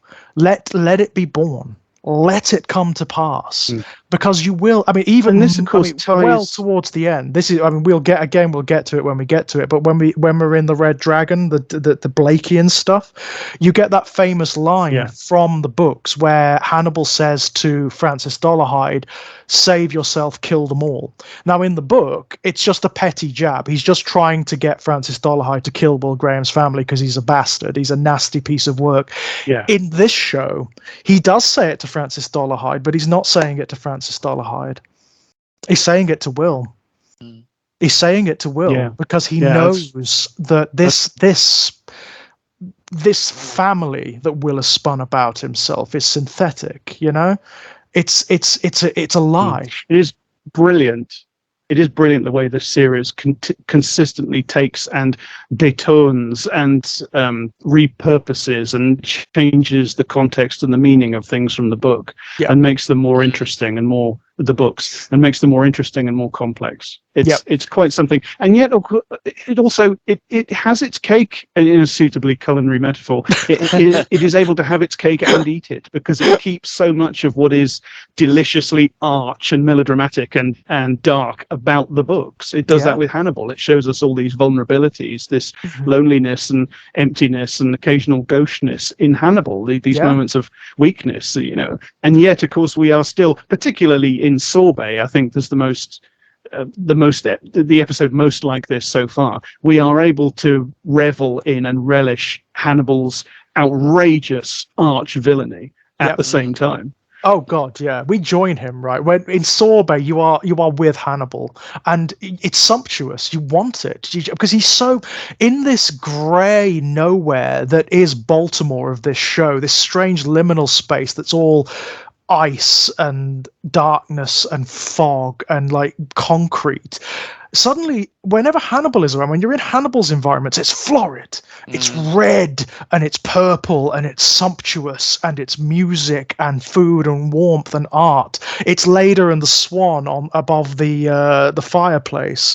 It's incredible. It's such a beautiful thing. And I don't know if the show's conscious of the fact that it's doing that, but wow, is it beautiful? Oh, I think so. Yeah, I think it's like the habit the show has of showing us establishing shots in with the speed cranked up, which indicates that the world that we're in is kind of disconnected from normal time. You know, it's kind of another world. Well, it's not surprising that our ostensible protagonist is always sleepwalking. I mean, the whole show is sleepwalking. It is on the fulcrum. Yeah, you were talking about that sleep time and wake time. Yeah. Oh, did I say that? I'm glad someone's keeping a track of my ramblings. You were talking last time about the relationship between this and Twin Peaks: The Return, and the shared riff about reality and dreams, and the way they're similar, but almost an inversion of each other. But yeah, this stuff that we're talking about, this ties directly back into what I was talking about with the person suit, the crafting of the person suit as an act of self-creation, as an act of art, just like the banquet, and just like the murders that Hannibal commits. Hannibal he's completely committed to self-actualization, you could call it, to finding all his powers and capacities to their full extent, and he kind of shows us the dark potential of that. I think that's a good thing to do. People should be able to try to develop all their powers and capacities, but there is, you know, it does need to be social, because otherwise there is something there are all sorts of powers and capacities that we have that aren't all that constructive. It's one of the through lines of the series that it's a perverse thing. One of the only relationships that has been presented to us as having some kind of connection has been the Hobbses.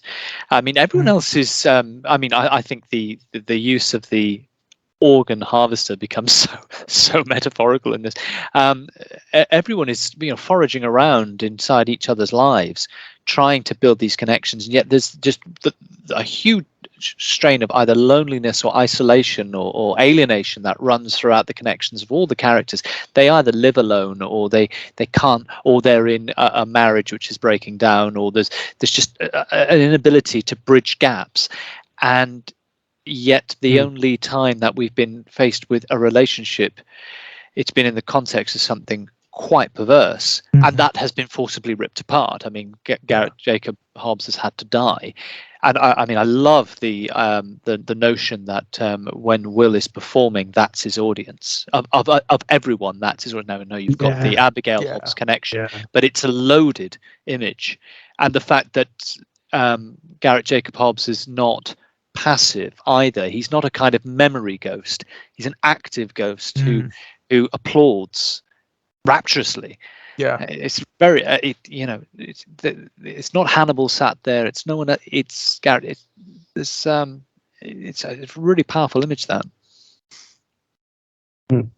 And your use of the term ghost brings me back to something I was talking about last time, which is the serious hesitation, before the eternal hesitation before falling down one way or the other on the uncanny, marvelous divide. Are we watching something that is supernatural or not? And I think these episodes really run with it, not least in the fact that Jack starts to have what could be dreams or could be waking dreams or could be visions, could be visions of the future. Almost, he sees, he sees Will on the slab with his arm missing, like Miriam Lass.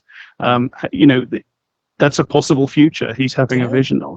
And the thing is, Jack, although it's presented to us in a more prosaic way, as simply being a good, an accomplished policeman, is in that last scene. I mean, you can see the brain ticking over. Lawrence Fishburne's giving us the information. He starts looking at Hannibal and then to Will, and he starts seeing, it's the brain's ticking over, and it's like, this is not simple.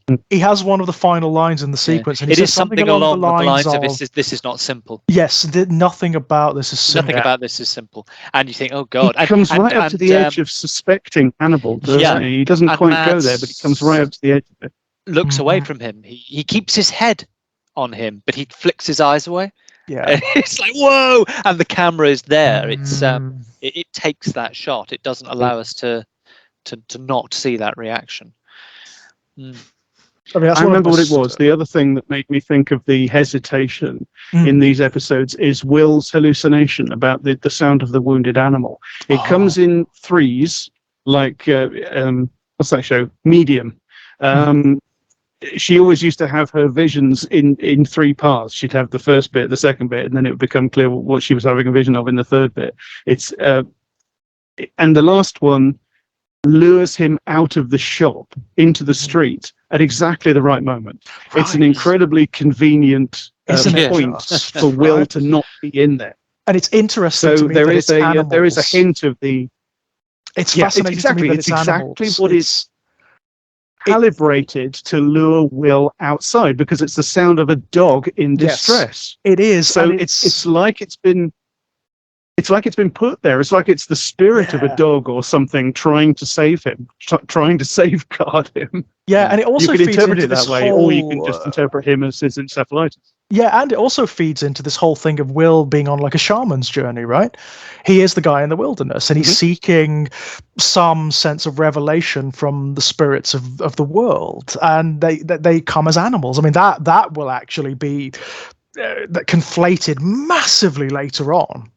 Massively. There's that episode where Hannibal effectively sends someone who has species dysmorphia after him in the suit of a big monster, And of course, we've had the image of the stag nudging him along, and the dog restraining him or watching over him in a previous episode, of course. And then, of course, in Fromage, it is the bronze statuette of a stag, which is the device that Hannibal's rival is killed with. Yes, I mean it's certainly loaded.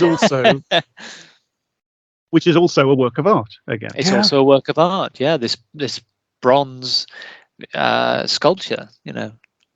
And there is the feel of Hannibal arranging a tableau after it's over. He knocks over the little table that it's on, and then he goes over and for some reason he plays a couple of notes on the harpsichord that turn into the aria from Bach's Goldberg Variations, which is a little joke, of course, and it's part of the show's identity.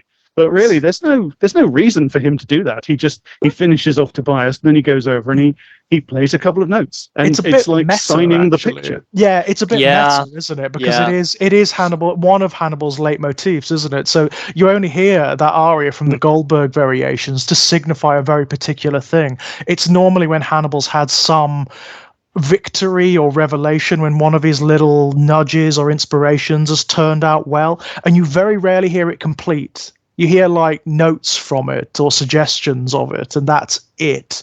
And there's got to be something about that particular piece which must be to do with sheer accomplishment, technical proficiency, because of course it's so damn hard to play. Yeah, it's very hard to play well for like the most top end people.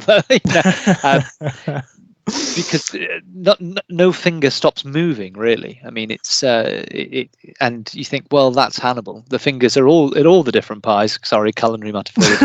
I can't help it. And they're constantly moving, because he's got so many things set up. He's inveigled his way into the lives of so many different people. He winds them up and sets them going, and then of course he has to check back in on them, and and then of course allowing for the fact that people aren't straightforward clockwork mice. They don't always respond. And in fact, I think there's some allusion in that, or this. I'm sure Hannibal says something along the lines of this hasn't worked out the way. I think it might be to Bedelia when he's saying, "I've got to get Franklin onto someone else."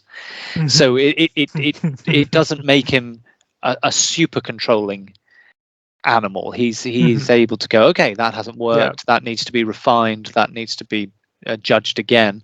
Mm-hmm. In fact, that's another thing that comes up again and again and again and again in these two episodes. It's this theme of making Hannibal more human, making him more flawed. There's a great conversation that happens between him and Will in Hannibal's kitchen when he's talking about his past as a surgeon, of course, and he says while he's cooking, he's making his great feast, and he says to Will that he quit being a surgeon because he killed someone, because someone died on his table. And of course, for Hannibal, it feels very sincere. It feels incredibly sincere, that moment. And for Hannibal, that can't be borne, of course, because that is imperfection. That is him failing at an art. He cannot allow that. So he quits. Yeah, it's a very interesting insight. He's bothered by that. Yeah. Right. Yeah.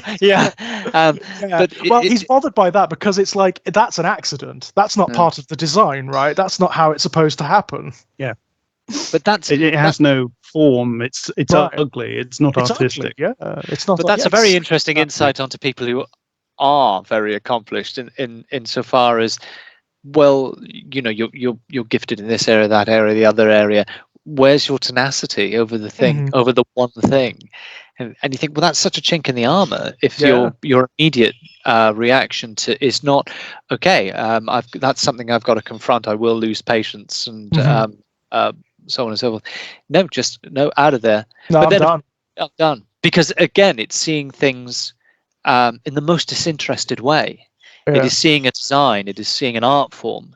I mean, it doesn't matter that a person has died. It's the fact that his skill couldn't keep the person ticking over. Yeah, absolutely. It's a failed expression of self, right? It's a flawed expression of self, so it can't be born. You realize what a kind of house of cards he is, really. Yeah. And it's kind of brilliant. Again, I mean, when the books did this, which was in the book Hannibal first, of course, it failed completely. When it motivated Hannibal, when it showed you him as less than human, when it showed you him as like not the red-eyed demonic character dropped into a very real sort of like gritty scenario, when it gave you his flaws and his background and the reasons why he does what he does, it fails completely. It just undermines the character. It subverts him. It makes him completely uninteresting. In this, it's handled so beautifully. It's handled so empathetically. Like that sequence. I mean, I know we joked about it, but that sequence when he is waiting for Will and Will doesn't turn up for his appointment, and it's a mirror of that episode where he gets angry. Where he gets angry because what's the character's name? Abel Gideon has been fingered as the Chesapeake Ripper and therefore has taken the credit for his accomplishments, for his work. It's a mirror of that sequence, but it's in this one, it's sadness, it's sorrow, it's loneliness, and allowing you to see that, allowing the character to have those moments, and yet for it not to undermine him completely is genuinely brilliant. The lightness of touch, and I think part of it is the framing, but part of it is the casting as well. It's Mads, isn't it? It's the way he does this stuff, where he does so much with so little. Yeah. Oh, this is exquisitely cast. Everybody is pitch perfect. It really is. I mean, Franklin. Yeah, it's got one of the best casts I've ever seen in anything. Yeah, you know, Franklin could have so easily been too over the top because he's played almost like a character from a cruel sitcom. Yeah. Isn't Well, I it? kept thinking he's almost. I kept thinking, who were you when you were young? And I kept thinking of the character of Sheldon from one of the Friday the 13th movies. Yes. Not the Sheldon from not from that. No, I'm thinking of the character of Sheldon from it's one of the Friday the 13th films, and who again is this like he's one of Jason's victims. That's really all he's set up to be. But he's an unusually sympathetic character for one of these films which is they are what they are, Friday the 13th movies, let's be honest. But he's not just they do a similar thing with I can't remember the name of the character, but one played by Crispin Glover a little later, where they just try to invest them with a bit more. But I just kept thinking, Franklin, yeah, you're Sheldon, you grew up you're driven by isn't that strange that you should that's strange you should bring up Crispin Glover, because I almost brought him up earlier when we were talking about Gillian Anderson. And I was thinking about the fascinating way, and this kind of ties in with the way some of the later plot of the series is prefigured by the Handel opera. The way that the texts generally loop back on themselves, because Gillian Anderson, of course, comes, as you said, George, she comes with all sorts of freighting. And the major thing is, of course, the X-Files. And the X-Files is to a huge extent aesthetically, it is drawn from two earlier texts, which are JFK, Oliver Stone's movie JFK, and The Silence of the Lambs, the movie The Silence of the Lambs, even down to like the typewriter font that's used for the intertitles. So, but then I was going to say, Gillian Anderson she and Crispin Glover were the only things, apart from Orlando Jones, they were the only things that I liked in the television series American Gods. She is stunning in that, and he is stunning in that as well. And it made me think, he's a strange, creepy actor, Crispin Glover. And I was going to say he would have been. I wish he'd been cast in this. I wish they'd found a space for him in Hannibal, because he would slot right into this. Wouldn't he just? He really would. Wouldn't he just? He really would. Wow. Absolutely. But my God, I mean, these episodes, it kicks off here, doesn't it? This is, I mean, Sorbet was written to be much earlier, Really? Apparently it was supposed to be like much earlier on, but they realized, and this was such a good decision. I'm so pleased they made this decision. It revealed Hannibal too early. Yeah, it does. I mean, it needs those episodes where Hannibal is really locked down and the performance is locked down and the writing is locked down for these two episodes to work. Yeah, definitely. I think the running order is much better than it would have been in that case. Yeah, they deliberately put this back and wrote a lot into it that made it much more character based, rather than having it being one of the serial killers of the week with the Hannibal stuff bolted on. And it was a good decision. It was a good decision. And even that weird little environmental mistake, I think is brilliant. I love it because it works. It works for me beautifully. With regards to my preconceptions of how this show works, with regards to its metaphysics and the way it's almost like everything is liminal. For me, it creates an uncanny feel, doesn't it? Yeah, they're not quite moored properly in time and space. Things bleed into each other. Moments bleed into each other like a dream. Exactly, like a dream. Characters bleed into one another, right? And it even works with regards. You were talking earlier, Jack, about Will almost being supernatural. Well, that works. It works for me anyway. And of course, what you're left with, I'm sure you guys probably feel the same. The credits roll, and you think, this is a wonderful lightning in a bottle situation, because they got 3 seasons out of this. But unless you are of a bent, which means you are going to seriously lap this kind of thing up, which obviously the 3 of us do. Oh, yeah. But there's no mass appeal with this series. No. I mean, how does it exist? Yeah, exactly that. How does exactly it exist? that. It's arch, it's alienating, and what I love about it is as it builds up steam and as it builds up confidence, and it realizes there is an audience out there for this stuff, and they absolutely love it. It just runs with it, and it goes further and deeper and deeper and deeper. We're so because this is the thing, isn't it? It's the disconnect between what we're programmed to believe by program makers and executives and so on. It's like, no, well, these bases must be covered for a mass audience to respond, and this defies everything. And funnily enough, Jack mentioned Twin Peaks earlier. Similar situation, really. And I know its viewing figures sloughed off in its second season, but then that was its own fault.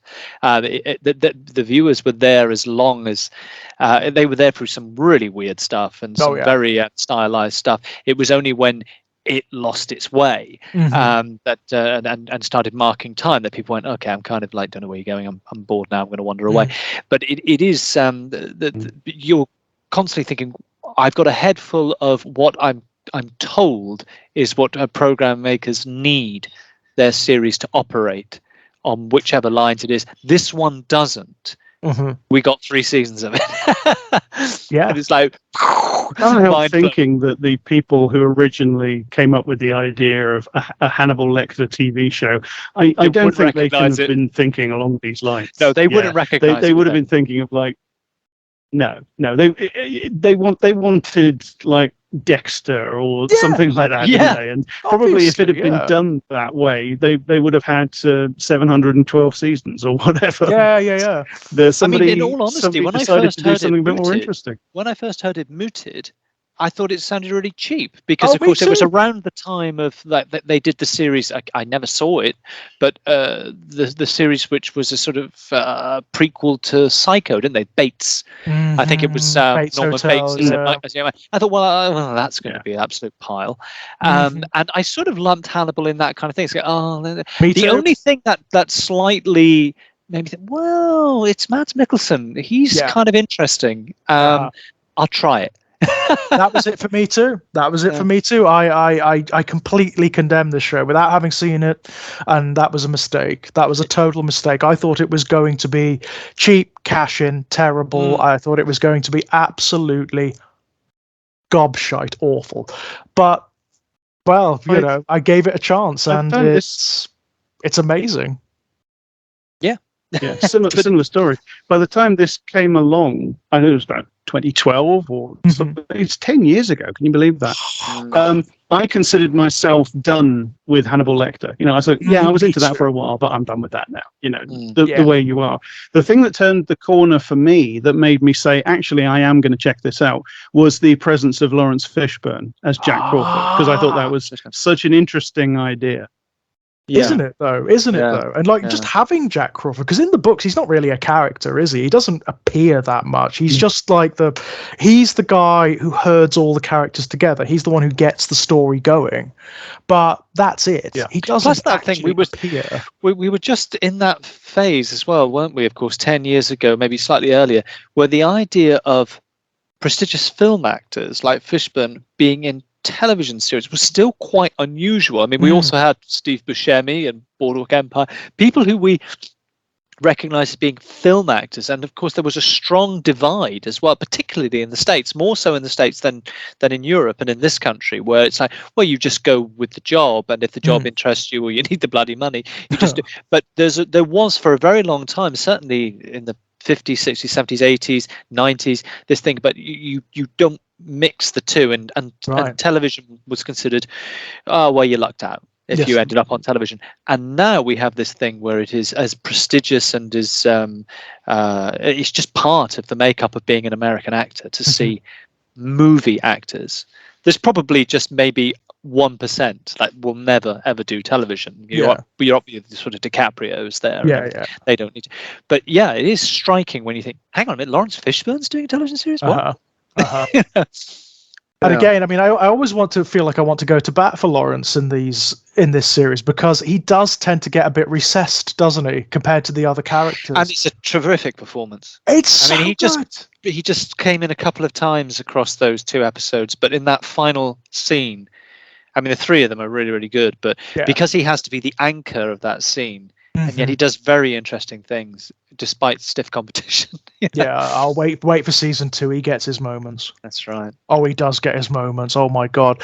Just as a complete aside, before we came on, I was actually watching Hannibal bloopers on YouTube and outtakes, and one of the things that came through a lot is when Lawrence goes, everyone goes. He has this incredible laugh. I mean, like, just the most boisterous, brilliant, like ebullient laugh I've ever heard. And the whole set dissolves. Every time he goes, the whole set just goes. And it looks like he did it a lot. In contrast to his, his stentorian Jack Crawford performance. Brilliant. But yeah, my god, this is where, I mean, this is it now. The train's going and it's never going to stop. This is it. Oh yeah. It's really taken off now with Sorbet. Yeah, it will sort of like refer back to that old format of the sort of serial killer of the week thing. That will happen a few more times, but it's never, ever, ever going to be the same again. It's never going to go back to the formula. No. Yeah, and they're never self-contained again, are they? I think you do get the so-called, so to speak, serial killer of the week, but I think the episodes are all intermeshed from now on. Yeah. They're all, because we were saying about this last time. Entree feels like part 1 of something, and Sorbet feels like part 2 of Entree. But Sorbet also feels like part 1 of Fromage. They feel like a 3-parter in some respects, or 2 sort of interlinked 2-parters, and you get, that's kind of how it works from now on. The storylines, even the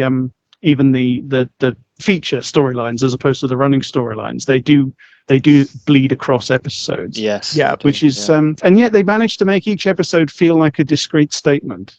Yeah. Which is very difficult. That's hard. I mean, like, that is very, very difficult to do effectively. And wow, I mean, it's just like what Elliot was saying earlier. Every single time I find myself incredulous, I can't express what I feel about this show because it almost feels like it shouldn't exist. Like it's impossible. It's almost reassuring in a strange rather way when those moments poke through that are a bit our fictional CSI Baltimore, because then you can go, oh yeah, all right, okay. I feel slightly better now because that's something I recognise as just being bad telly, and most things are bad telly. But it happens so fleetingly. But I'm actually, in a strange way, rather grateful when it does. Yeah, because I've even sort of held the DVDs in my hand, going, "No, you are real."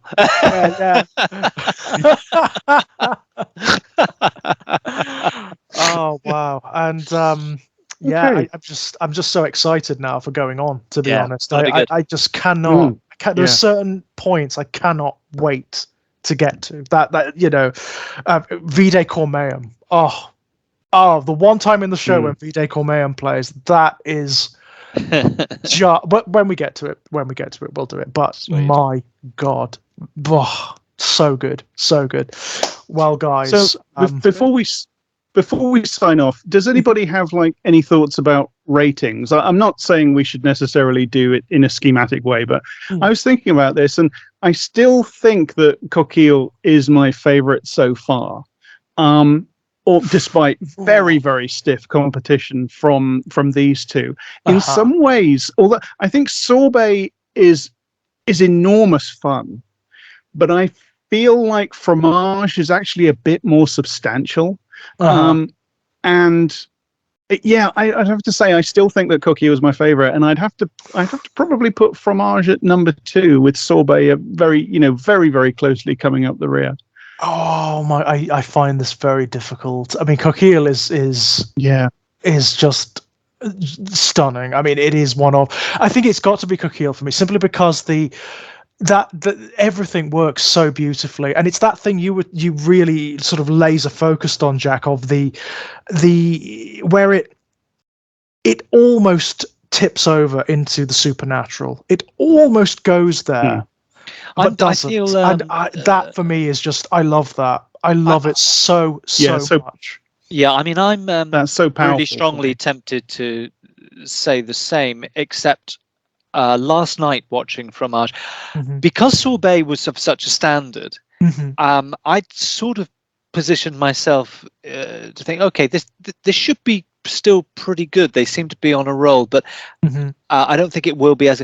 And Fromage really took me by surprise, just how it tried to, it strove to beat Sorbet at its own game in a way.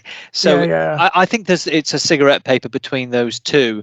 But I think because Coquille was I think the first great episode, that of course is going to stick like a burr, because it's the one where everything lifted. It was already good, but then it lifted to greatness. Although, I mean, like, now that you mention it, there's the wonderful sort of homoerotic subtext in Fromage between Hannibal and Tobias, which I love. I absolutely love that stuff, which of course will, again, it's a whole thing of mirroring and echoing. It will come back later with Hannibal and Will, obviously, and actually with Hannibal and Will, it will sort of become. I think it's actually, in a way, I mean, they do have to make these single episode statements as well. In a way, I felt a little bit, I mean, I love the way it rushed to that climax and everything, but he was so good as both a character and an actor. It's like, oh, it's such a shame we've lost you so early. And so definitely I almost wanted there to be the fight to be, they both got terribly maimed. Tobias maybe appeared to have gone, but then is not there. And then could make it, because I think the performance was brilliant. So good. And he was a really fascinating character that we are only just I know what you mean, Jack, about, oh well, he's a kind of one trick pony. He is kind of like the clockmaker from Batman or whatever that character's called. I get that, but I don't think it necessarily meant that with Brian Fuller at the wheel that he had to stay that. I think there would have been ways that, but it's all by the by. He's done and dusted. But that was just my one. Oh, you're a very compelling character, and we've lost you. That will actually happen a couple of times, where, like, the sort of serial killer of the week characters are actually really interesting, and you want to see a little bit more of them, but largely you won't, outside of 1 or 2 episodes. Cool. God, pleased with that. That was fantastic, guys. I mean, my God, what more is there to say, really? These they are just. There's going to be a lot of this coming up. I feel there's going to be a lot of this. There's just us sort of going, well, gushing. Gushing. Yeah. I think it's going to happen a lot in episodes to come. Well, guys, while we're gushing, I just want to mention the lovely visual tributes to The Shining. Yes. And I think they do actually have a point, because as I say, the undercurrent running through this entire thing, and it is highlighted in these episodes, is the hesitation that I was talking about. I think it's a really important thing. That is absolutely what The Shining does. That is exactly what The Shining does. And I think it can be something which is desperately annoying, if it's expressed in we're going to sort of tawdry terms, but it doesn't in this, and it doesn't in The Shining. And of course, being of the propensity that I always want to come down on the side of the supernatural as well, it's likewise it's delicious. It's just they both go for it. They both go for the depiction of the marvelous full throttle, don't they? They don't try to tame it or play it down, so it doesn't lose its enormously fertile metaphorical capacity, its polysemy, which is the great virtue of stories about the supernatural and horror stories. They embody the feelings that we have about the world we live in on a more visceral level. They connect with us more, at a deeper level, at a more visceral, in the guts. They represent the feelings, those feelings of disorientation and vertigo and fear and disconnection and loathing and horror and stuff like that. That's why the supernatural is so powerful as a mode of storytelling. And what The Shining and this do is they don't neuter that. They go at it full throttle while retaining this fascinating ambiguity. It's this whole thing of not being ashamed, isn't it? So many stories that do approach that uncertainty, they're afraid of it. They're uncertain of it. They seem to be afraid that if they go too far, they're going to be seen as ridiculous. So we better pull back, or we better apologize for it. Yeah, I mean, I think they're above in a very small, almost insignificant way. I had exactly that this week because on my little Am novel, I'm literally a chapter and an epilogue away from finishing this week. Finishing this form of it. Wow! And I was it just well done. Gathered steam. It gathered steam over the last couple of weeks, and but actually, credit where it's due. Part of that was down to something you had said, Jack, because I sat there at one point, even having expressed just a moment ago how I like to come down on this side of it and say, let's go for it, or whatever you're watching or reading, like just go for it. And I thought, this is getting out of hand. I'm now in as we come to the conclusion of this, I'm in such a place. I don't know if this just seems completely ridiculous. And then I heard Jack in my head go, "Oh, just go full Gonzo." Yeah, go for it. Yeah. And I just went on it, and I actually just poured it on, and I had a wonderful time with it. But that censorious thing, particularly in these genres, because there's been so long connotation, and the thing is with fantasy, horror, the uncanny, science fiction, whatever, they are simultaneously genres in their own right. They're also the dumping ground for everyone else's shit. So if something, they become like a kind of ash pile for everything. So they get sullied by people's crap attempts at something else.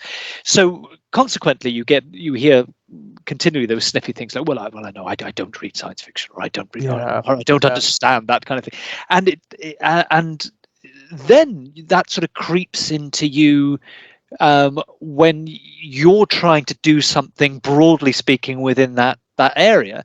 And I say, I felt it myself, like, oh God, this is too much. I'm going to have to pull some of this out. I'm going to have to sculpt it back. And then why? No, that's not you thinking that. That's what you're expecting yourself to think. Yeah, it's the doubt, isn't it? It's also the doubt in like your reader's intelligence as well. Are people going to get this? Is it going to fly? Is it going to work? Yes. Yes, it is.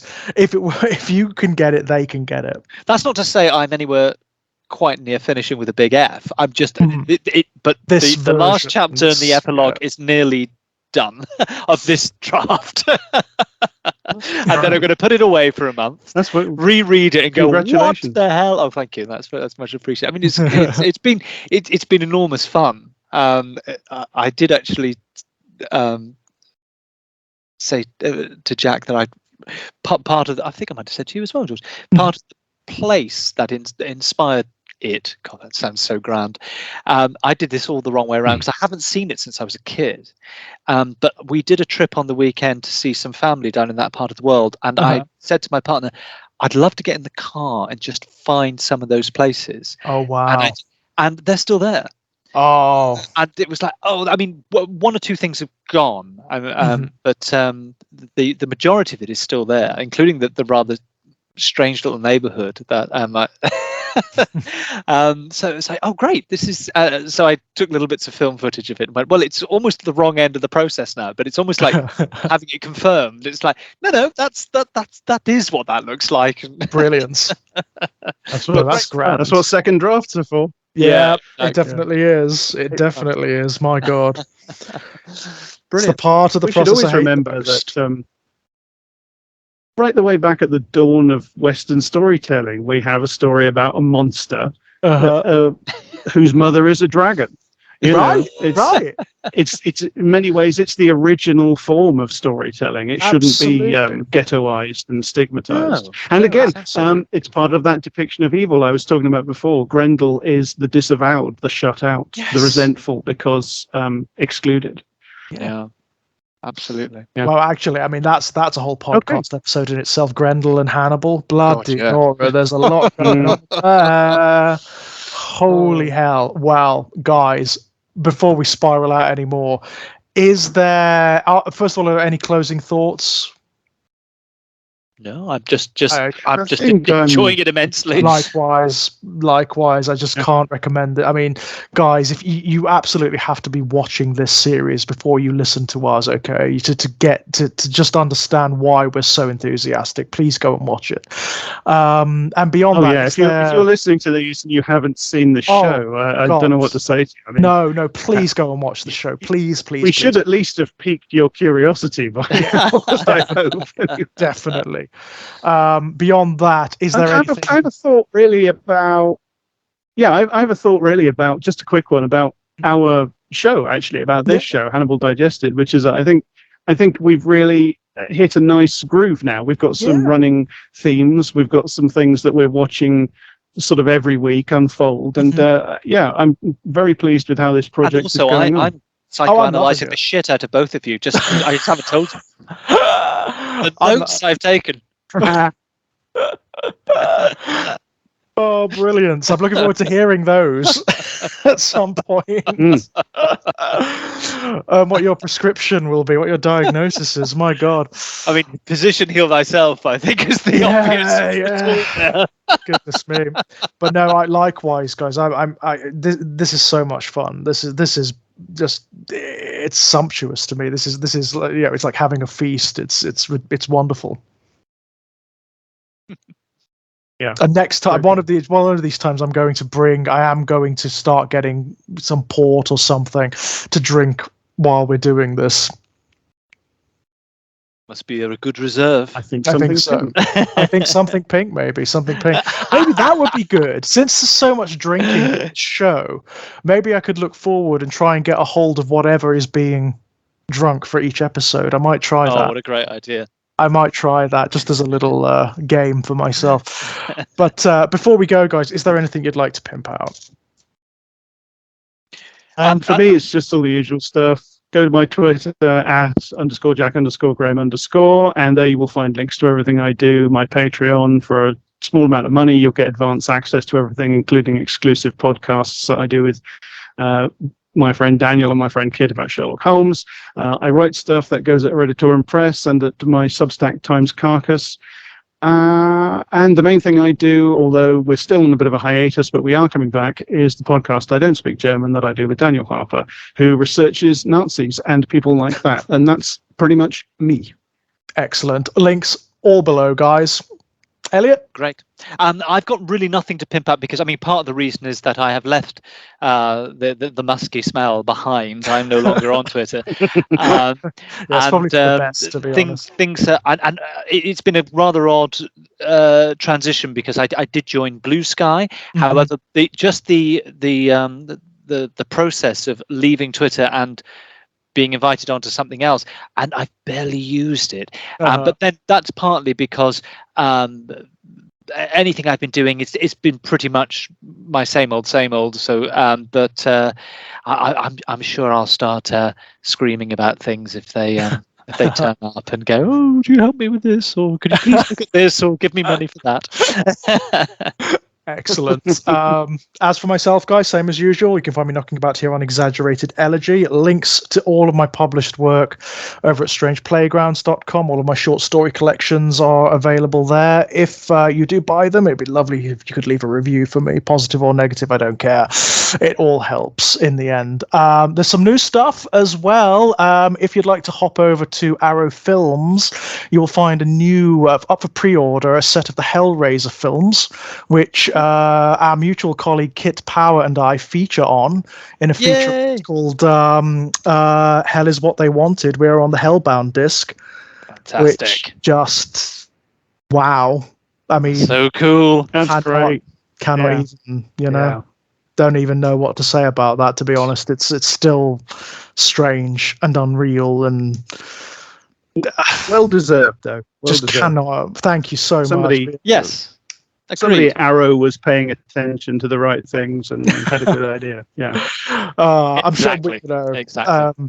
I would love to talk with you guys about it more, to be honest, because it's been just. And I was biting my tongue, not trying, because I know, Jack, you love that film, right? I was Hellbound. Oh yeah, you too. Yeah, for I all was its like, flaws, it's one of my favorite movies. My God, I was biting my tongue. I really was, because we were told, try not to leak it if you can. Try to keep it stum until it's up for pre-order. It was very difficult. It was very, very, very hard. Imagine. Not telling anybody, but my God, we're going to scream it from the rooftops now. I can tell you, because to be honest, I mean, I watched the picture back, and they've done a great job. We look great. I don't know what they did with us, but we look amazing, and it's come out really well. It really is quite a good piece of work. I shall look forward to that. You and Kit are, to start with, very handsome, dashing gentlemen. So. Aesthetically pleasing. We try. We definitely try. Given that we'd both been up until like 1 a.m. drinking gin and tonics in the hotel bar at that point, I think we did quite well to cover that, to be honest. I love it. Beyond that, if you pop over to Kevin J. Kennedy Publications, I have 2 short stories coming up in 2 of their publications, an anthology of monster sort of kaiju stories, which I wrote what I've described as a queer Lovecraftian kaiju story for that one, which is lots of fun. And there's also a set of science fiction horror stories that I have a piece published in as well. They'll be coming up in about 6 weeks' time. And I think that's me, guys. Again, brilliant, absolutely brilliant. Thank you for this. This is just so good. I'm enjoying this a lot, I can tell you. And thank you at home, guys, for listening along with us. Until next time, bye bye. Take care, folks. Bye bye.